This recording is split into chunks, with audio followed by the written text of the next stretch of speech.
Coming up in this episode, I speak with Dr. Ian Gargan, CEO at PHIN, the Private Healthcare Information Network, about the role of the independent sector, the critical importance of data for patients, and the workforce challenges it faces.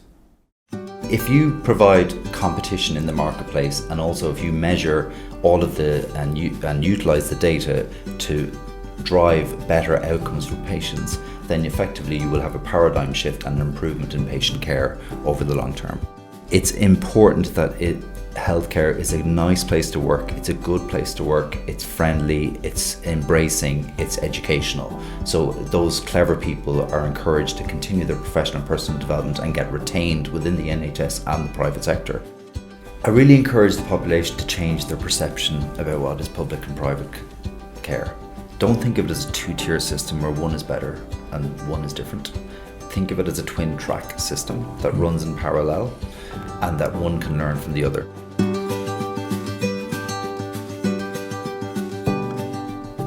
Hello, I'm Suhail Mirza, and welcome to this episode in Series 2 of our Voices of Care podcast. I'm joined today by Dr. Ian Gargan, the CEO of PHIN, the Private Healthcare Information Network. At Voices of Care, we try to get to the heart of the issues facing the health and social care sector and how we can enable the healthcare workforce of the future. In this episode, we're talking about the role of the independent sector, the importance of transparency in data, and its own workforce challenges. And who better than entrepreneur, a doctor and a psychologist? Ian, it's great to have you here. It's lovely to be here. Thanks, Suhail.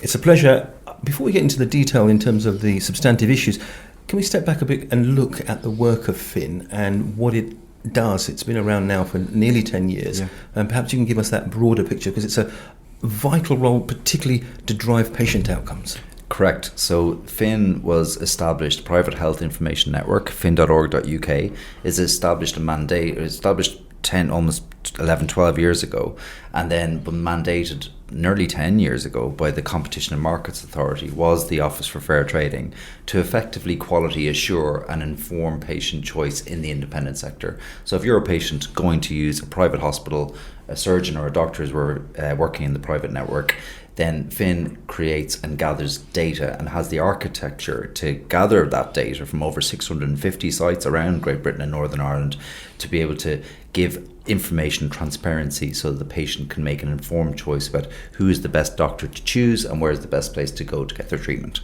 And it can be quite a tricky pathway if you've never done that before. And I think your website is designed to help people even if they're first time into the sector. Absolutely. So we have an animated series. We have a lot of information on data sheets about what you can expect when you go to a private hospital, what you can expect when you go to a hospital. We work closely with the NHS. So what you should expect from care. As a doctor, I've always thought of patients not just as people who are desperately need care and are sick and want intervention, but as customers who should be afforded the absolute highest quality of product. And PHIN is is the gold standard and benchmark to be able to provide that information so that the customer, i.e. the patient, can make an informed choice about the product and also understand and be educated about what their journey is going to be like. It's very difficult for a patient. It's very stressful when you're sick. So we want to make it as easy as possible, that journey, so that they not only get the best care, but also that they feel very relaxed when they're choosing that care. And there's an element of dynamism within the mission as well, because it's not just about obviously great patient choice, but also driving and contributing to clinical improvements. There's a number of partners that you work with, from regulators to the NHS, as you mentioned. Yeah, so in our business, the mantra is serve the patient, support the stakeholder, and deliver the order. Serving the patient is clear. Our stakeholders are the doctors, the hospitals, all the private hospitals, and the NHS in some part, and then delivering the order. So the order is the Competition and Market Authority, CMA's order. It has to be delivered by June 26. So we're there to carry out that mandate, but to effectively if you provide competition in the marketplace, and also if you measure all of and utilize the data to drive better outcomes for patients, then effectively you will have a paradigm shift and an improvement in patient care over the long term. And that's probably my driver as a doctor. While being the CEO and leader of a great team, as a doctor ultimately, and our whole team, we want to make patients better. Absolutely. Now, I think it's a year or so since your announcement. It's been an extraordinary period of time for you. Just want to look back at the strategy a little bit, because obviously you said PHIN has been around a decade plus. You did pause, you stepped back as an organisation in 2022 and delivered the delivery plan for the next 4 years. Can you expand a little bit on the philosophy behind that and what you learned as an organisation? Yeah, so the order was released in 2014, and while it's legislation in there, it actually underpins what we do, but it's very complicated what we do. I think PHIN did an awful lot of amazing work for 8-9 years, far before I ever joined, but they realised how complex this was, and how they're quite a unique position as an organisation. It's not been done in the NHS before, it's not been done in the private sector before. This is a unique product, as it were, that we're driving, and we realised how complicated it was. So we almost did an awful lot of heavy lifting, but then there was a reset, and the reset then allowed us the time to publish the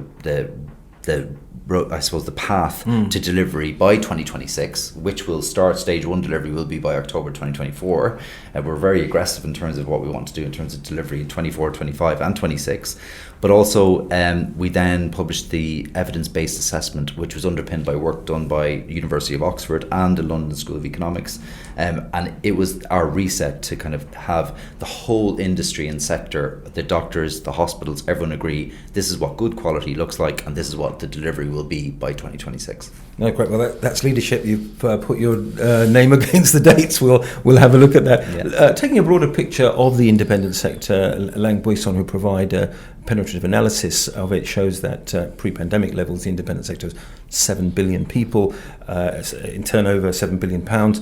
It's facing here in 2023 the opportunity of historically high levels of demand. So there's great opportunity. We've certainly seen the commentary of a bounce back for the independent sector, new entrants. What's your perspective? I mean, PHIN has got a unique perspective with its data in terms of activity you're seeing. Is it right across the board, self-pay, private medical insured, day admissions? There seems to be quite a buoyancy in the sector at the moment. Yeah, so self-pay was definitely up, Suhail, after the pandemic. It increased about 134% in some parts of the country, but more generally about 33% over the whole country. Now it's beginning to level off back to pre-pandemic levels, but subscription to private medical insurance is going up. So over 500,000 increase in subscribers this year in 2023, and heading north, continue to head that way. We see employers increasingly buying subscriptions of private medical insurance as a incentive to retain their staff, which is amazing. And we're seeing private medical insurers become more innovative in their product creation so that more people are getting it. So I see, with the current challenges in the NHS, the wait lists, the difficulty with the workforce, but also the capacity and capability that we in the private sector have to be able to help our colleagues in the NHS, I can only see it going one way. So the demand will only increase, and I've seen it in other countries, so it's inevitable it's going to happen in Great Britain, Northern Ireland, that private medical and the independent sector will only grow and become far more contemporaneous and more relevant. That's a buoyant picture, indeed. You talked about the workforce and some of the challenges there, and I wonder if we can just tarry there for a moment. It's topic number one, I think, for politicians. We have a very tight labour market. We've seen a slew of reports coming out, the General Medical Council in the UK, highlighting the wellness and burnout challenges for doctors, of course the NHS long-term workforce plan, looking to double the number of training places for clinicians, 300,000 new clinicians over the next 15 years.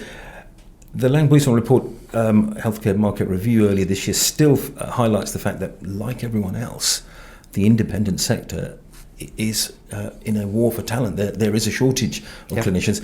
What are you seeing in terms of the independent sector's drive to innovate, to bring people in and compete with the NHS, etc.? So I can see in the private sector, first of all, when I was training to be a psychologist first and a doctor second, in the private sector they never had apprenticeships, or they never had training for student doctors and a training program. That's happening now. So that's completely changed in the last 20 years. So I'm seeing people in the private sector trying to encourage young people to come into the workforce to become healthcare assistants, nurses and doctors. You've got to remember, over 250,000 nurses in the country, 50,000 doctors.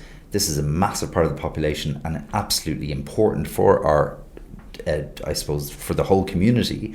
So it's very important to plan it in 15 years. And 15 years will be gone like that, Suhail, by the way. That's nothing. You know that, and I know that as older people now at this point, not you and me. And 20 years goes in a flash. It's important that healthcare is a nice place to work. It's a good place to work. It's friendly. It's embracing. It's educational. So those clever people are encouraged to continue their professional and personal development and get retained within the NHS and the private sector. So I'm seeing now that there is that innovation, and there is, I'm in a great position, very privileged as CEO of PHIN, to go and visit these amazing hospitals, and I see how the private hospitals are embracing youth and talent and developing that. And I think on that picture around, I know this is an important topic, but it's slightly tangential, but in order to grow the workforce, I think these innovation pathways are important. We'll come back to that again. We have to retain the workforce that we've already got. Yep. And I think a golden thread, if I can call it that, running through all these reports is the exhaustion from the pandemic, the ongoing mental health challenges. I know that's a personal and professional priority for you. Any observations in terms of what you're seeing on the ground in the independent sector and more broadly? It's an absolute imperative, isn't it? Mental health is so important. The smartest people in the world are the people who optimize their mental health. Okay, so, and I believe mental health should be taught from an early age and how to best and optimize your mental health. Thinking about thinking is a smart thing to do. I think you've got to remember, people in medicine, they really don't go into it for the money. They go into it because they want to help people. They love helping patients, and they love taking care of the sick. So I think the best thing you can do to retain your staff is make the working conditions better. So, not as many massive hours. When I was training as a junior doctor, I was on 1 in 4 weekends. I'd go into hospital on a Friday and I'd come home on a Monday night, right? And I wouldn't sleep for the weekend. You just can't do that. It's not sustainable to continue that forever. So better working conditions, value your staff, give them some little benefits, make sure they're fed on the wards, simple stuff. These individuals want to be there and they really want to help people. So why not laud that and make their workplace a little more comfortable and a little more organized, so they feel empowered. One thing that I see from the data is the constant pressure people feel that they're not getting on top of their patient lists. So if you're just able to get on top of them and feel like you're achieving, like getting to the bottom of your list, or getting able to utilize the full capacity of the hospital, getting everyone to theatre, and treating and feeling like you've done a good week's work, then you'll be able to retain your staff a lot better than you are now. And in terms of your own background as a psychologist, of course, the array of mental health interventions and opportunity has never been more in demand, and I think that will be a vital element as we look forward. Forever, but certainly for the next couple of years. Yeah, mental health and taking care of people's mental health, and them having a place where they can go to help understand how they eat, how they exercise, how they sleep. Mental health isn't always about like a mental health problem, as you well know, Suhail. It's more about how you optimize how you are as a person. So, and the fundamentals of mental health are those things I've just mentioned. Also socialization and talking to people, and having that resource within the private sector is a given. That's happening because there's a little more finance there and they can do it. NHS is struggling. There's actually a big mandate I was a chair of the Professional Practice Board for years in the British Psychological Society, and I'm still very mindful of what the BPS are doing. And the NHS are going to potentially relinquish all of the mental health supports for their staff because they can't afford it. And I think that's a mistake, really. But also I think that we can be a bit clever. You don't necessarily have to have a resource. You can just have mental health first aiders. You can have people around you who have been trained to be able to be a support in mental health and just to be able to give you direction on how you can get better sleep and how you can be a bit more mindful. It's very, very important to maintain that freshness and energy in life. No, absolutely. And talking of growing numbers, we discussed again, as a medic, the NHS Workforce Plan is envisioning a reimagination of training and education, shorter degrees, potentially apprenticeship pathways, associate roles. How are you seeing that? How important will that revolution be in terms of the way we train clinicians in order to meet this demand? We're seeing quite a lot of innovation within the private sector in terms of use of apprenticeships. Yeah, I think that's really clever. I think there's a danger when you've trained to be a psychologist and a doctor. Like, you got to remember, to be a doctor takes you a long time, right? So 5 years in uni, 5 years of membership and exams, 5 years of further training, and then you start again as a junior consultant, and then you work your way up. So I think anything that can make that a little more efficient and meaningful for individuals is clever. So I know I spent 3 years in college before I hit the wards in my 4th year, and it was a 6-year degree. Now it's a 5-year degree, and I'm talking about a 4-year degree. I think that if you can do that and get the individuals on the wards quicker and have them properly supervised to a mandate, an education plan by the Royal Colleges, I think that would be very, I suppose, inspiring for people who want to go into medicine rather than have to spend so much time on the academic piece. But I think it's important to understand the academic piece is really important, so you need to have both running in tandem. You know, it's a lot of knowledge, and you're always learning as a doctor and as a nurse, as any medical professional, and just to make sure that there's no shortcuts. I think getting to the wards is clever, and the apprenticeship is a clever thing, and I think the PM I think that was a clever thing for him to potentially introduce, but also it's important to also note it's not a shortcut. It's just that the demands would be more even on the individual. They'll have to be better on the wards, but also continue their academic learning is still important. And one final element on this whole piece is there is the allure and the promise of a revolution using technology, AI, etc. I mean, perhaps at the beginning of that. Do you see that as a role that's going to help clinicians over the longer term? I think shorter term, that's slightly different. I think shorter term, some of the comments are trite. I don't think it's they're particularly relevant. If you look at pilots back in the day, their captain was the person who ran the show. And then as their pilots and the air industry, travel industry developed, the captain wasn't the person in charge of the plane anymore. It was the first officer. And the captain was the person who trained everyone. And she would sit back and look at the first officer and then look at the staff and know what to do. I think medicine will go the same way. I think senior doctors will be responsible for administering and training other staff to do various bits and pieces, and then influence IT and technology to be able to do some of that work. So you'll be able to use some of the clevers and the training that medics have to input into gamification, metaverse. We're already seeing robotics in surgery. Back in the day, I was doing radical prostatectomies in urology. That's all done by robots now, and the outcomes are much better. And you're able to, perform surgery in London on people in Africa, because that's how we're able to distribute our knowledge now through that technology. So it's inevitable, but it's going to take time. It requires a lot of clevers, and I think it's not necessarily AI, but I also think potentially in 1,000 years, there'll be a lot of robotics and a lot of technology that'll be doing the work that humans are doing right now. I have a lot of faith in human ability, so I kind of think humans will still be involved in some way. Absolutely.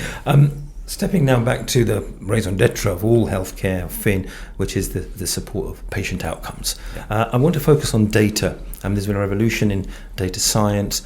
Can you elaborate a little bit more in what you're doing? Because I understand you're driving research. You work with the LSE, you've mentioned that. But there's some interesting research looking at systems level use of data coming out of the University of Manchester, University of York, that you're involved in. Yeah, so PHIN create the architecture to deliver the order or deliver data about the performance of the private health sector. But that architecture is versatile and is used by the NHS as well. And we are working with the University of Manchester on a project that's funded by the National Institute of Health Research to look at the journey of the patient and how to make that journey better. By December, PHIN actually will publish a number of patient-reported outcome measures, PROMs, and that's like outcomes for patients who have had particular surgeries, the top 10 surgeries at the moment, cataract surgery, inguinal hernias, knee replacements, hip replacements, and we look at what interventions cause what outcomes for patients and how the patient has got their mobility back, quality of life, all that. So we've created all that tech and architecture to be able to provide that information to the public and to the government, so we know what works, what intervention is the best intervention, and then we can PHIN enables the drive to continue improving those outcomes. And we've got massive buy-in from the colleges and from, like you say, the epidemiology speaks for itself. From LSE, it's been validated by Oxford University, saying that the data that we publish is really relevant, and we have government listening, and our colleagues in NHS also are producing equally important data. We're working really closely together so that, what was, for instance, very tangible example, 10 years ago, you needed your hip replacing, you were in hospital for 5 days. Now you can be in and out in a day, and you're back running a marathon in 3 months. So, it's this kind of data that's driving that change. And just to mention, in terms of the collaboration of data, the ADAPT program might be worth us talking about that. You working with the NHS England, to make sure that data is across the whole system. Yeah, so we collect data with the NHS. We both have similar architecture that we're putting together, so we're not duplicating work, we're actually being quite innovative, so it reflects whole practice. So an awful lot of doctors and nurses work both in the public and private sector, so our data reflects their practice in both sectors. So the ADAPT program does that, and we're working very closely. It was NHS Digital, and then became, now it's all NHS England. And we're working together to effectively harness that architecture so that we can collectively know what the outcomes are for patients if they're in a public trust, but also then if they move from public to private trust, or if they're just getting private sector work. So just joined up thinking, really. Absolutely. I want to finish off, if I may, to look at those labels, public and private. Traditionally, the NHS has sat in its own silo in perception. Independent sector has grown more significant. If you look at the level of NHS work that's gone to the independent sector over the last decade, it's been a dramatic increase. The Prime Minister set up the Elective Recovery Task Force at the end of 2022 to look at the role of the independent sector. Stepping back with all of your experience across healthcare and the work of PHIN and your access to the data, what is the role of the independent sector, in particular around collaboration around with the NHS as we look forward? Because we are seeing patients looking at alternative routes and being provided patient choice. What's your prognosis about how this will evolve? I really encourage the population to change their perception about what is public and private care. Don't think of it as a two-tier system where one is better and one is different. Think of it as a twin-track system that runs in parallel and that one can learn from the other. The private sector has capacity, so it can help with waiting lists in the public sector. We are there to support our colleagues and to offer other innovation and new ideas, like any private sector good would be compared to a not-for-profit, and PHIN is a not-for-profit, so very experienced in that. But the importance of the NHS work cannot be undermined. Over 1 million people are employed by the NHS, and they take care of amazing acute emergency medicine as well as cancer. And I think that those patients always need to be prioritised. Right? The private sector has capacity to do some of what is, and my colleagues would not like me saying it, is the rudimentary surgery. It's not rudimentary to do an inguinal hernia or a hip, but it is the simpler surgery relative to some of the emergency trauma work. And they have the private sector has the capacity and has the data and insight to know what is effective and how we can help and provide that intervention for cataracts, knee replacements, hip replacements, inguinal hernia, basic cardiology work. So I think we need to, as a population, think differently, that the private sector is not the enemy or it's not different. It's just a hybrid or a different form of the same care. It's just in a different place, but it's equally good care and it's there to support the NHS. So not a model of conflict, but model of collaboration. 100%. On that encouraging note, Dr. Ian Gargan, thank you very much for your time and for your refreshing candour. As always, it's been a pleasure. Thank you, Suhail. If you've enjoyed this episode of Voices of Care, please like, follow and subscribe wherever you receive your podcasts. And if you want to know how we are truly enabling the healthcare workforce of the future, please visit newcrosshealthcare.com/Voices of Care. In the meantime, I'm Suhail Mirza. Thank you and look forward to seeing you on the next episode.